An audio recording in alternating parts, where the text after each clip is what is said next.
I told my mom this morning, my mom called. Okay. Are we on?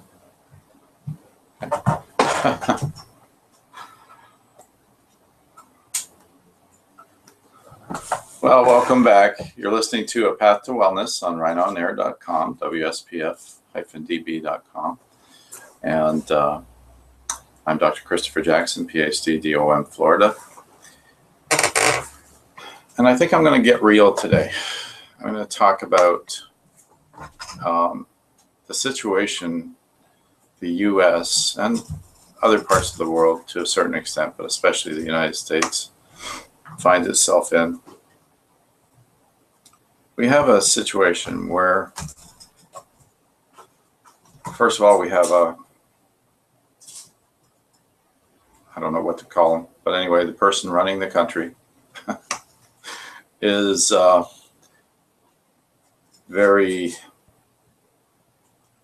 has a maturity challenge, let's say. And is that getting real? I don't know. I should be more blunt, but That's okay. We can be civil. So, and there's been a lot of promotion of, like, he's pro NRA and all of this. And, you know, I've talked about cancer in the past. Now I'm going to do a segment on cancer, I guess, today. But I think the biggest cancer we have, or one of the biggest cancers we have in the United States, is the cancer of gun ownership.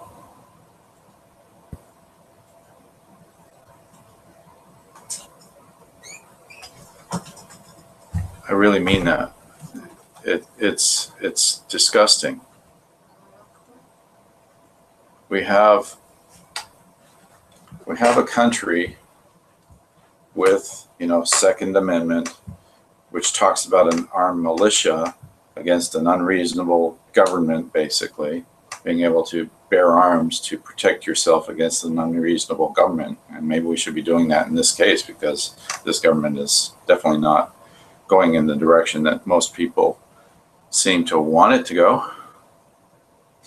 But when we see a massacre like just happened in Las Vegas, where a guy who had a whole cache of weapons,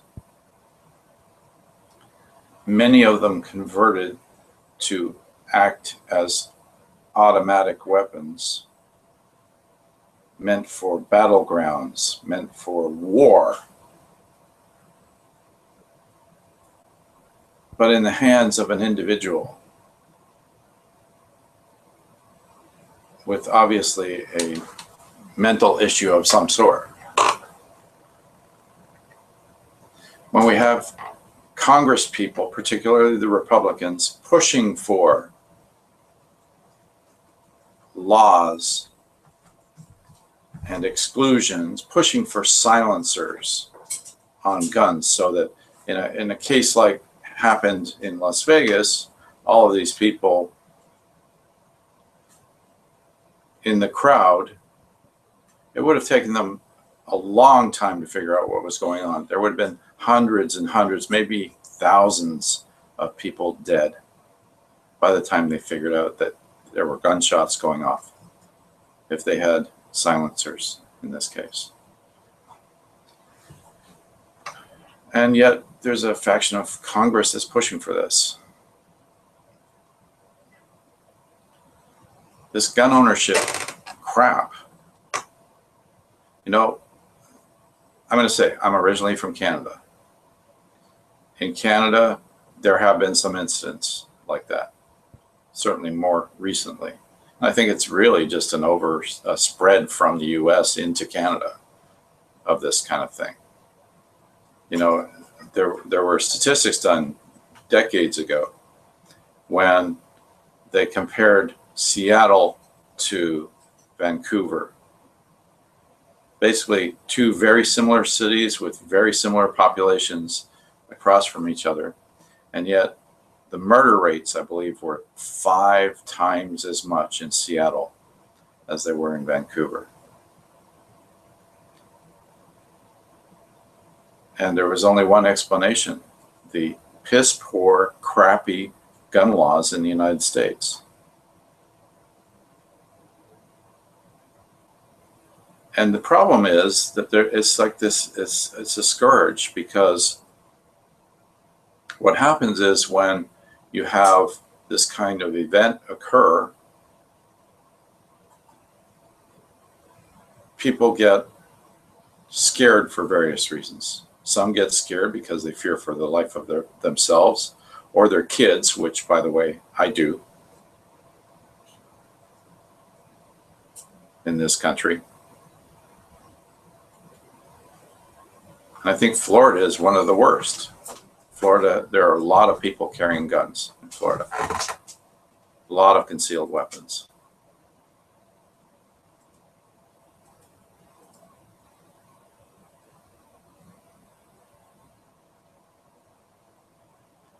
But what happens is people fear on various levels various things.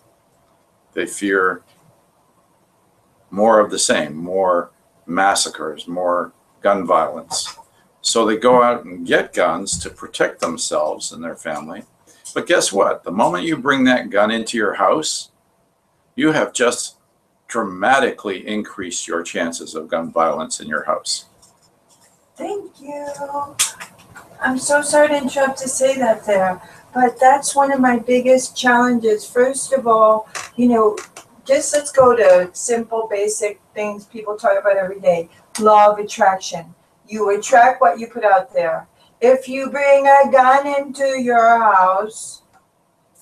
Right. And, a lot of children die, or a lot of family members die because the child gets a hold of the gun and points it at daddy and says, "See, daddy?" Boom. Playing with the gun because they have no concept. Things like that. I mean, these things are happening every day. And so you have the fear that drives people to buy guns because they fear for themselves or their families. And then you have the fear on the other end of the spectrum that, when this kind of massacre occurs, that gun laws will come in and people will want to take away, or the government will want to take away their guns, so they go out and buy even more guns. So we have this massive cadre of guns in this country. It's craziness. And then the gun laws are constantly battled over, where you have these idiots who want to minimize the gun laws as much as possible, who want to it's like the Wild West. And other countries in the world view it that way. In fact, I'll paraphrase some things. Like in Australia, the head of Australia a few years back said that he wasn't going to allow Australia to become like America, Wild West like America. And gun laws in Australia are fantastic in terms of safety. Much, much safer country, because there is not this widespread ability to buy a gun. You can't own a gun. I mean, it's very hard to own a gun in Australia. And the gun laws in Canada are far superior to those in the United States. However, still, there's a lot of overlap. I grew up in an environment that, basically I saw, when I kind of viewed what was going on in the United States, as warmongering. I mean, there was so much focus on guns in everything, and entertainment, and so many things. It's like it's part of the culture in the United States. Guns are a great thing. You know what? Well, I was going to say something very blunt there. But, you know, one of the things goes back to psychology, goes back to kids, goes back to boys, goes back to boys playing with their penis. It's a phallic symbol.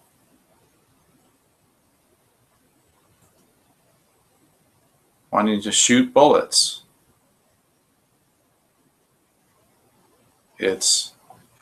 That's what a gun is. It's an extension. And you know, there's an underlying psychological thing here, you know, like there's fear on the part of some women of the male part. There is. And this is really deep stuff. Okay. It's very deep. And then there's the boys who, it's like everything's an extension of that self-esteem.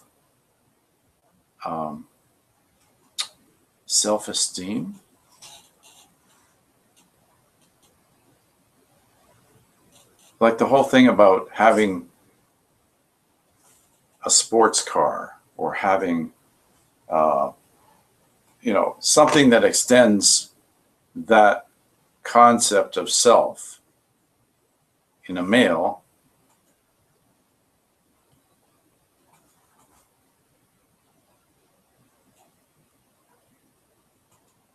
And the extension of that fear creation through having a gun.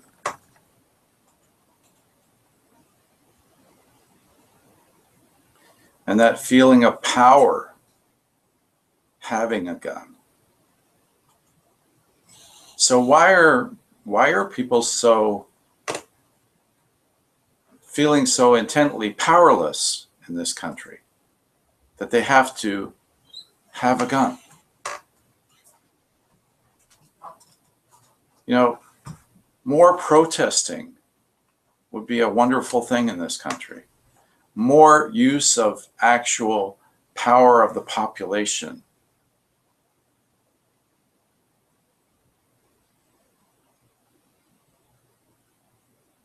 More standing up and saying, this is not right. This isn't okay.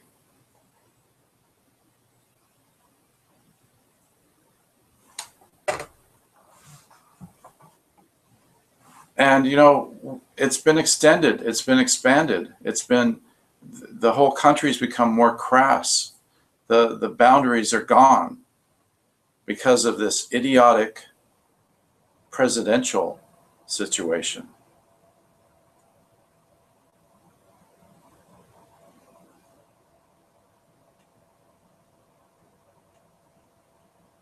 Because of this stupid campaign that happened. Because of the crassness of this bloated idiot with a comb over. He just has blown away so many social norms in terms of civility and respect. He promotes violence. He supports neo-Nazis. So many of these things are going on, promoted by the so-called commander-in-chief. And this is extending a state of unwellness in this country, of a lack of health, in the sense of psychological health.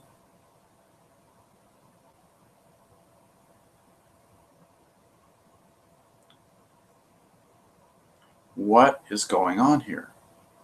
You know, part of it is a reaction, part of it is a racist reaction. That's a given. Part of it is racism. And unfortunately, this country does have quite a history of racism.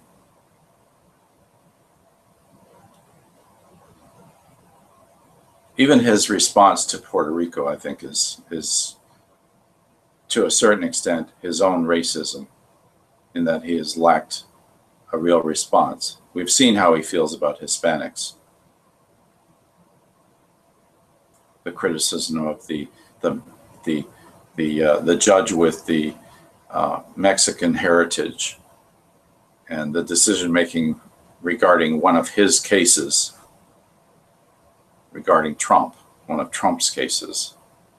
These kinds of things. He promotes the neo-Nazis, the racist organizations, says there's good people on both sides, things like that. He doesn't promote community. He doesn't promote caring about each other. He doesn't promote the things that bring us into a state of wellness as a society.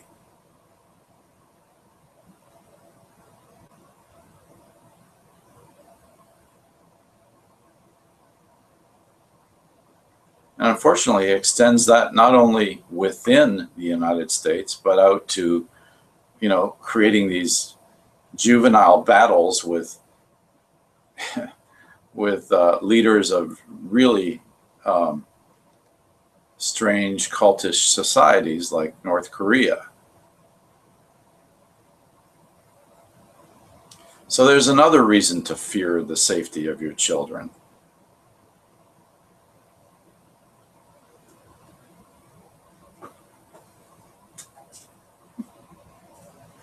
And it's the same kind of mindset that has a lot to do with gun violence.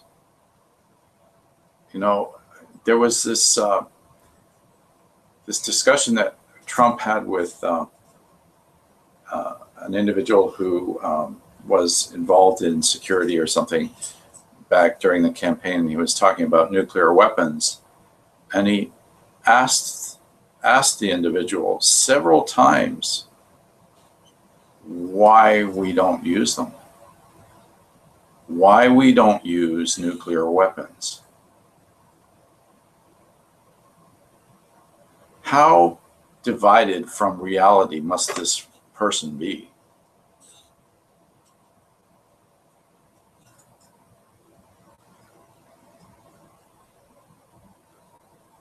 He's definitely a narcissist. But beyond that, he may also be a sociopath. Because that's one of the facets of a sociopath. They're definitely separated from reality when it comes to society.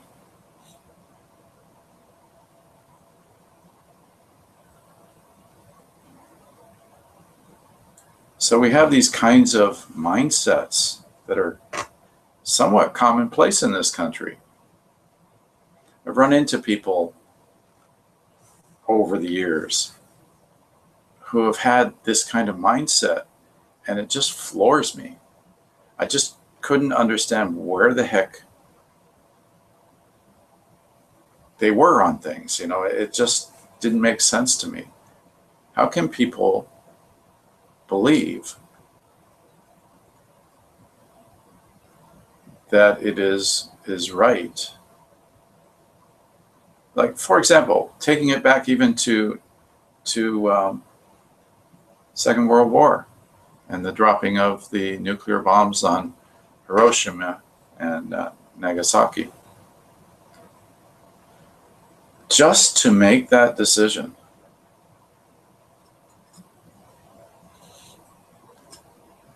is unconscionable. Although, there's a lot of support from people in the United States who believe that it was the right decision because, it saved thousands or millions of American lives, who knows, by doing that decision according to that mindset. Yet, were those lives that were wiped out instantaneously not worth anything?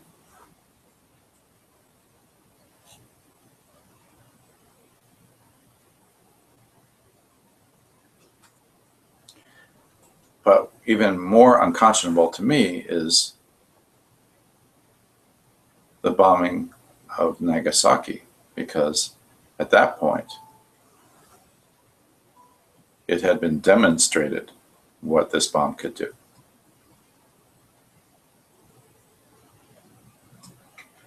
And then we have this idiot flailing around talking about how North Korea is on a suicide mission, instead of using strategic approaches, using diplomacy, and using there's strategic ways of approaching something like this. I mean, if there are certain insane, murderous individuals that need to be removed, there are strategic ways of approaching something like that. Wiping out millions of people in an instant is not an acceptable solution.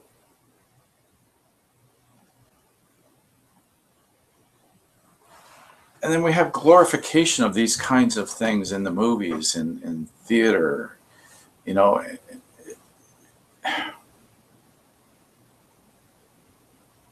What if we had a different direction? What if we glorified the people who saved lives more, who kept people, you know, in actuality, it is kind of like Trump is like Lex Luthor, you know? He is the villain. He's promoting this kind of thing.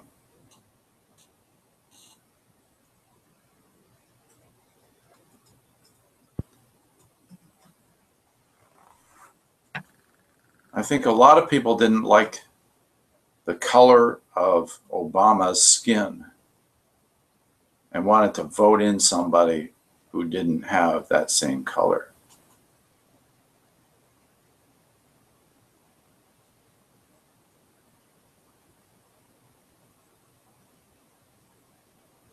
It was a 180-degree turn.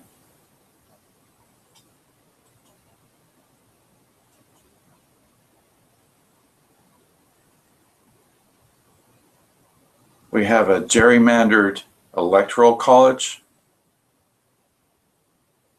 skewed in the direction of hard right and Republican views.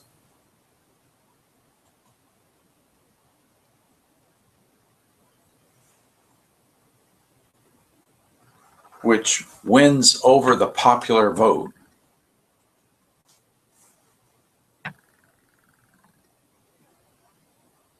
Which opens up the possibility of gun laws that allow this to return totally to the Wild West, quote unquote. And then on the other side of it, he's promoting bad behaviors of law enforcement. He's promoting, he pardons a guy who was kind of an icon of that kind of behavior.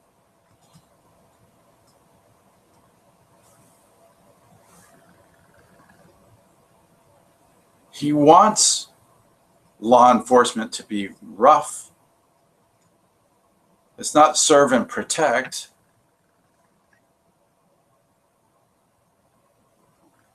It's more like serve and intimidate. Maybe take out the serve.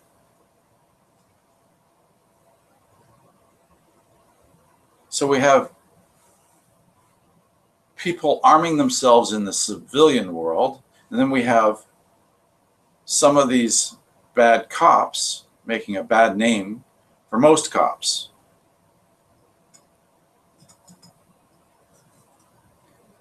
We have incidents where, you know, we have a schizophrenic in a household.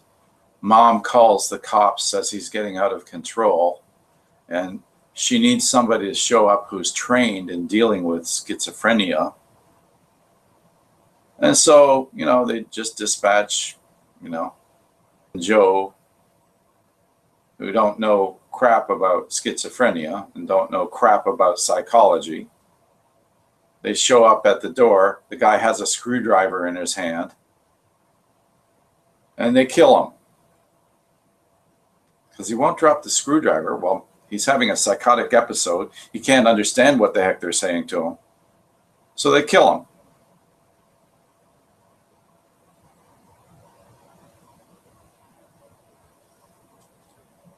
Got an incident where a guy's pulled over by the cops and being open, this black man tells them that he has a concealed weapon permit and he has a weapon in the car. And the cop unloads on him and kills him.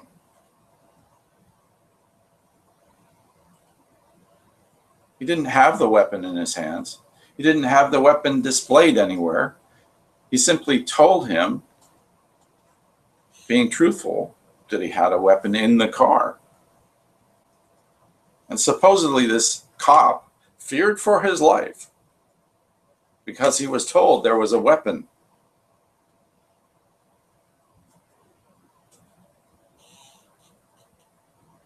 And this is the basis on which a lot of these court cases have been dismissed.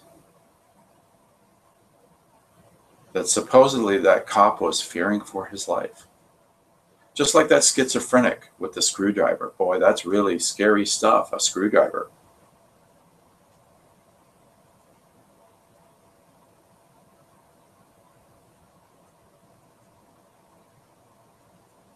Poor mother who called seeking help with dealing with her son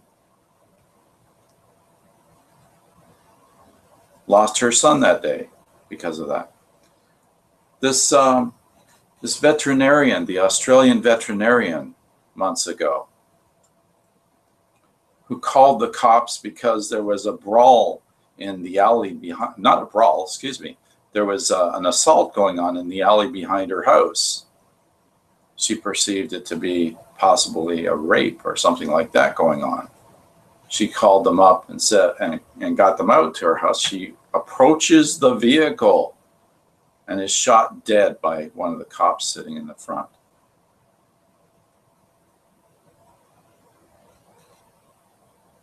Approaching them to discuss what was going on, obviously. And now she's dead.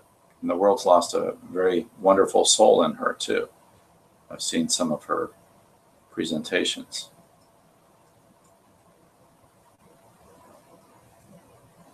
This is craziness, folks. This is craziness. This is not a civilian environment. This is not a civilized society. This country, I'm going to say it, is not civilized. Because no civilized country would allow this.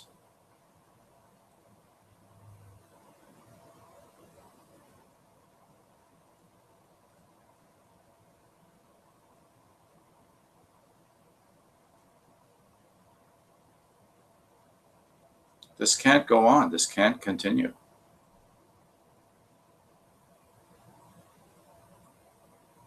We have enough trouble dealing with radical groups like ISIS.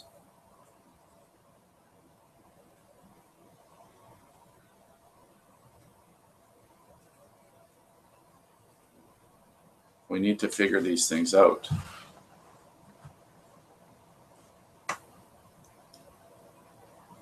Like, for example, what if we had built into weapons some kind of detection mechanism that could detect if an individual had been drinking, like a breathalyzer built into weapons? You know how many alcohol-related deaths occur in this country by somebody intoxicated grabbing a gun. There are so many approaches if we just think outside the box.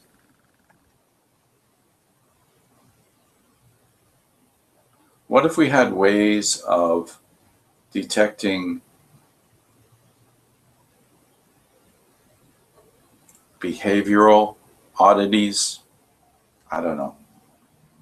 There's got to be some way of approaching these things.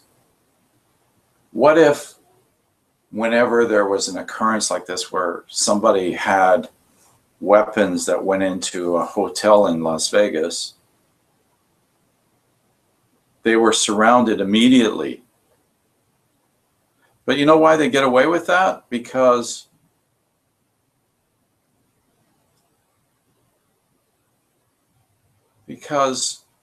gun fairs are a common practice.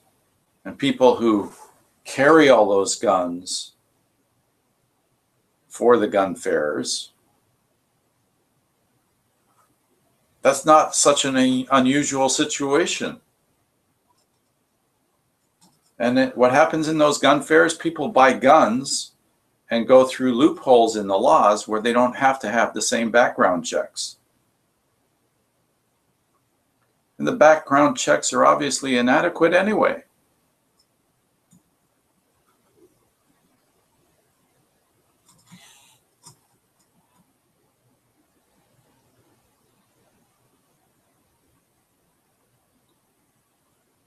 This is wild and crazy stuff.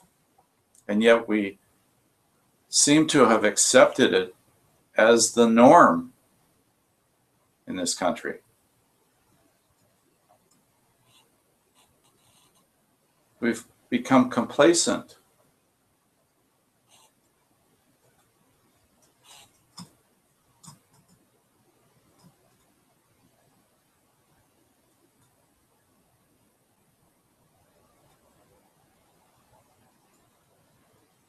Why are we accepting this?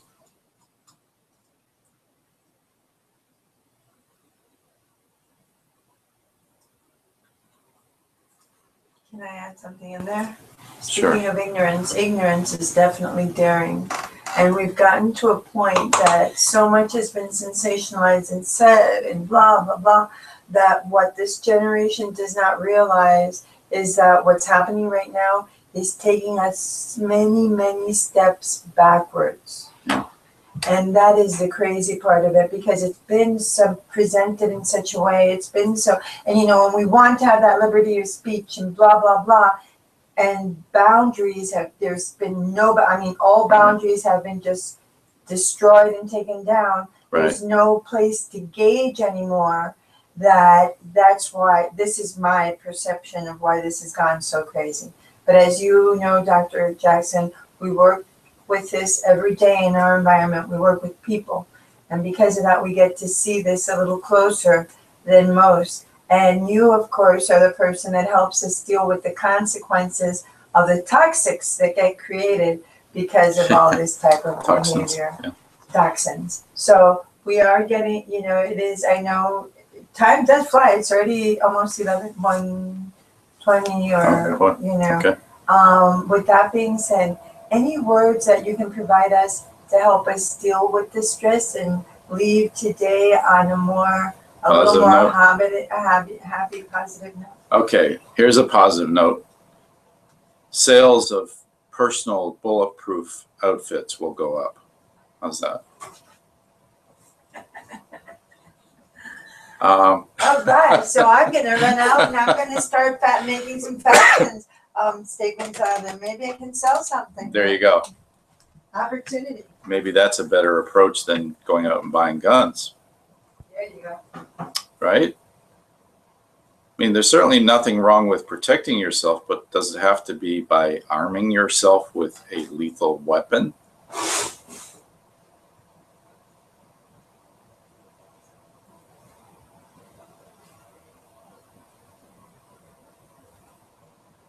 Or putting a lethal weapon in your home?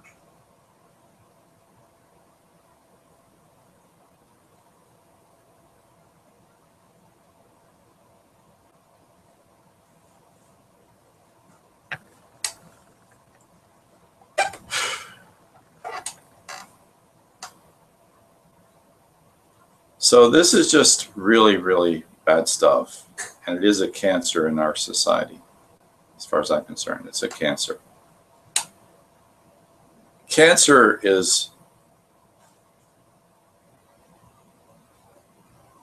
happens when cells, basically the programming in the cells gets messed up. And the cells begin to replicate uncontrollably.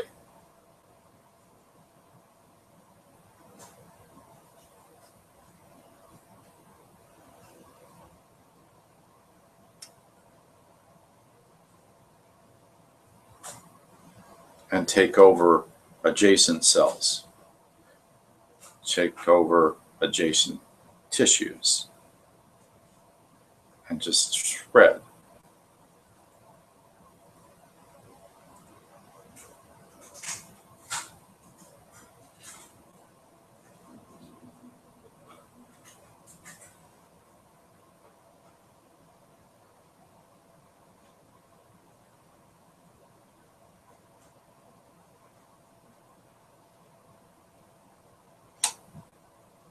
Anne Marie's right. I do help people with stress.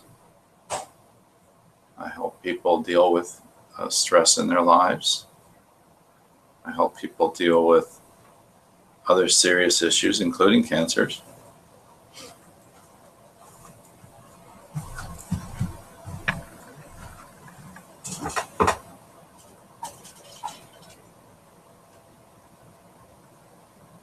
I think what gets me at the core of all of this is the innocence, the slaughter of innocence.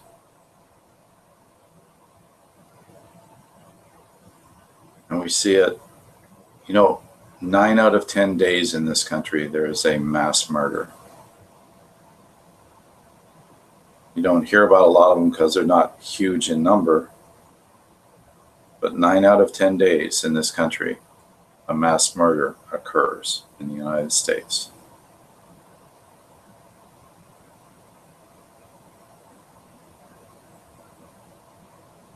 This thing in Las Vegas just happened to be the biggest one. But it's craziness. And I'm concerned, even though schools have lockdowns and all of this sort of thing, I'm still concerned.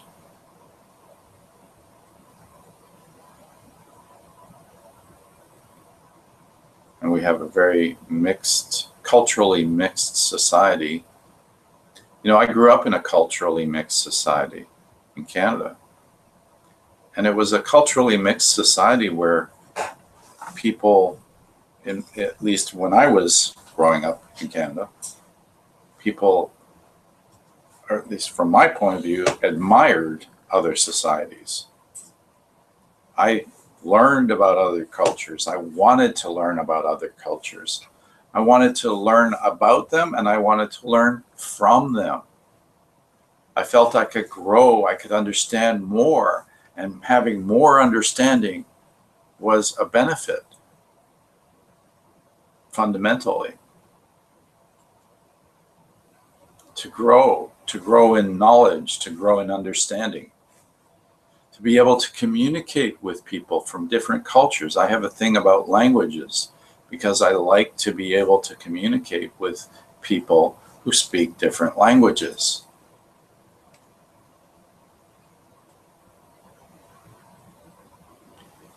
If we had more of that kind of an appreciation for the diversity in our culture,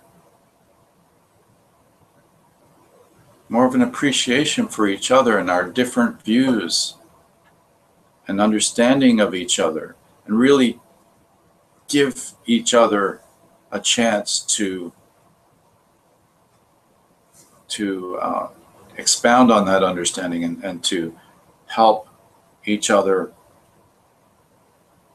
understand each other. A lot of each other's in there, but to really be able to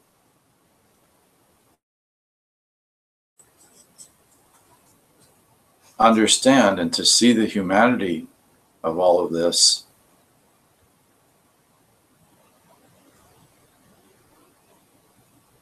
has to help. We need compassion. And I think one of the evolutions in our society that has added to this whole Trump effect is that of technology, that we separate ourselves from each other. You know, a whole family can be sitting at a table, every one of them on their phone,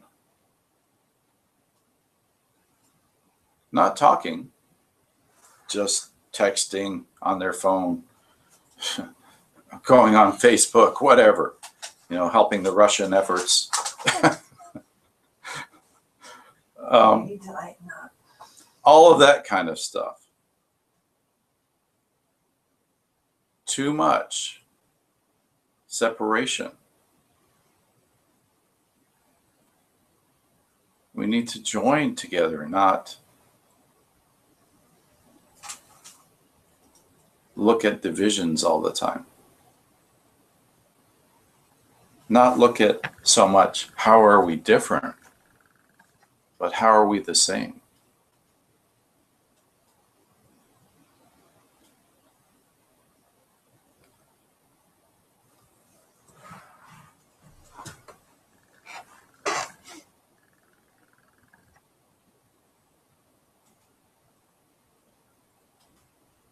I'm sitting here remembering a friend in college I had. He was, I believe he was Indian. I think he was from India or Pakistan. And we were talking one day, and I don't know, we were sharing thoughts about something. And he talked about, he said to me he appreciated something I said to him. About, I don't know exactly what it was, but, and I said, well, we're all the same underneath. And I was a little taken aback when he said, well, not everybody looks at it that way.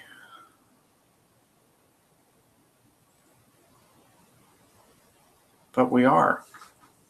We're all the same underneath. We're all the same on the inside. We're all individual human beings with overlapping life experiences. We are all tied together. And I've talked about that whole thing in the past. You know, we have overlapping electromagnetic fields. We are energy beings. Our energy does overlap. And when we're in the environment of a lot of negative energy, which I know probably there's some of it because of the topic that I've been talking about today, I'm kind of carrying some of that. But when we are in the environment of each other, our energies overlap. We're sharing. We all share a world.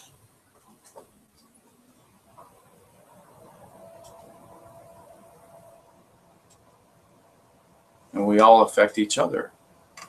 Our individual responses to each other. You know, it's like the Newtonian principle of action-reaction. You know, for every action that we take, there's an equal and opposite reaction, right? So there's always some reaction to everything that we do. And every little thing that we do affects other people in our environment.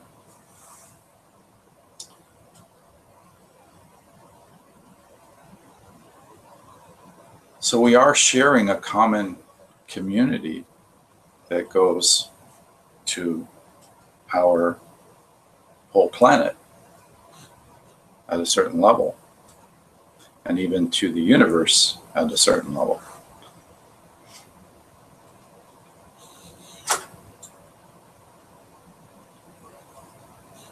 So understanding that we are all the same underneath, we need to have compassion.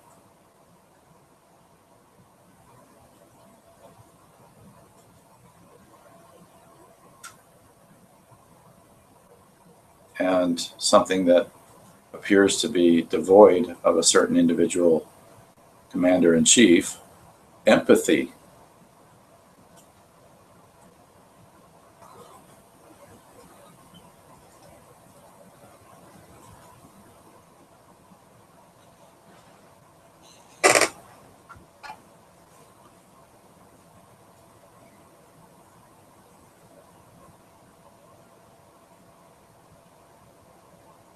We're all going through this human experience.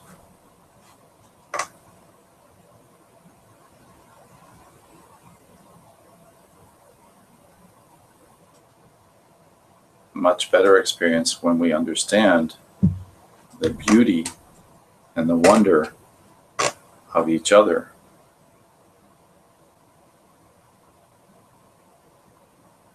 And the great things that can be.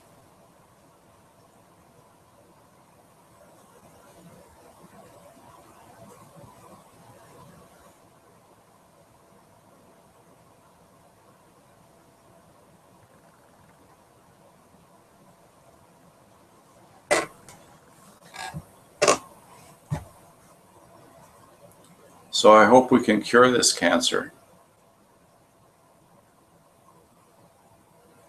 The cancer of gun violence, a cancer that's spread in the United States and seems to be spilling over.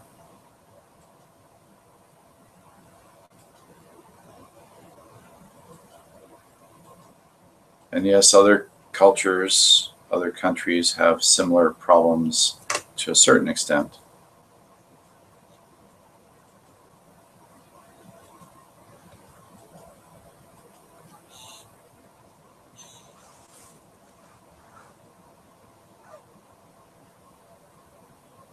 But this problem in the United States is extremely serious.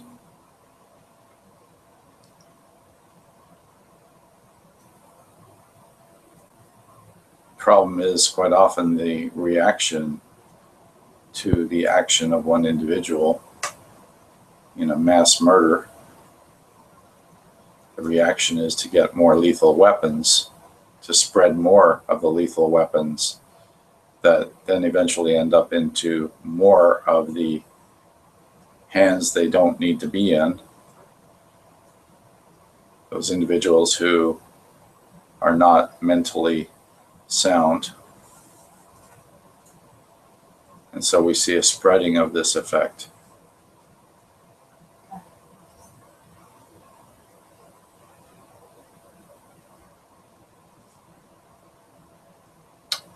So let's hope we can come up with a cure for this one.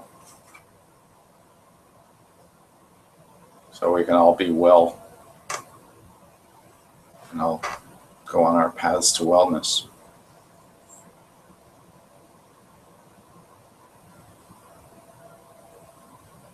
Wouldn't it be nice to have a culture that was well, a society that was truly civilized, where people treated each other with kindness and deference and understanding?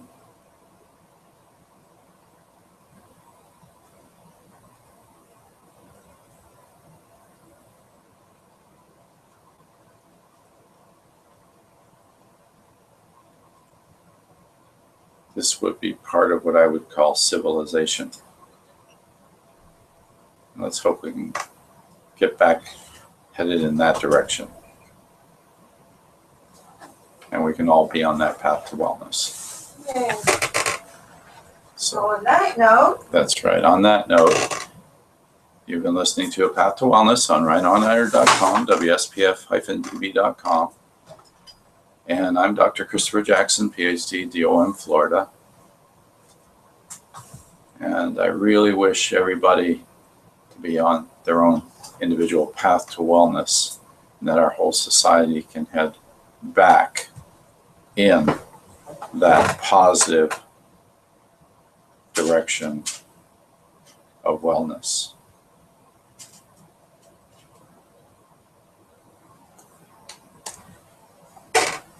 And I'll just leave it at that for today. Thanks for listening.